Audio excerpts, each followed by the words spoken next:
Një zjarr i përmasave të mëdha përfshiu një ditë më parë një pallat në kompleksin Arlis në Tiranë, në zonën e njohur si Farmacia 10, duke shkaktuar dëme të konsiderueshme materiale dhe panik te banorët.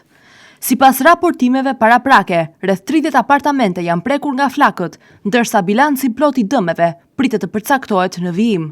Të dhënat e grumbulluara nga policia bëjnë me dije se zjarri ka përfshirë pjesën e poshtme të ndërtesës, duke dëmtuar fasadën, përfshirë dy shtesa, si dhe strukturën e brendshme të saj. Në vendngjarje u angazhuan forca të shumta për shuarjen e flakëve dhe evakuimin e banorëve.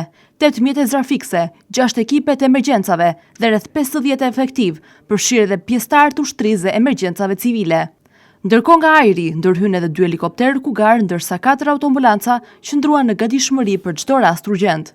Si pasojë e tymit dhe asfiksisë, rreth 11 persona u paraqitën në spital për ndihmë mjekësore. Fatmirësisht, nuk raportohet për humbje jete. Policia ka njoftuar arrestimin e disa personave të dyshuar në lidhje me ngjarjen. Administratorin e pallatit Agron Cara, inxhinierin Enver Ademi dhe menaxherin e Big Marketit Razie Sula, i cili ndodhej në katin e parë nga ku dyshohet se nisi zjarri. Ndërkohë në kërkim është shpallur ndërtuesi Armand Lilo. Hetimet vijojnë për të përcaktuar shkaqjet dhe përgjegjësitë e plota të kësaj ngjarjeje. Nga ana tjetër, kompania ndërtuese Arlis Ndërtim ka reaguar publikisht, duke shprehur solidaritet me familjet e prekura.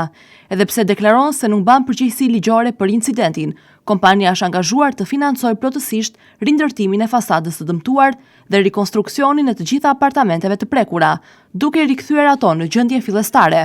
Sipas deklaratës së saj, objekti është ndërtuar në përputhje me lejen dhe standardet e sigurisë në fuqi, si dhe është kontrolluar dhe certifikuar nga institucionet përkatëse.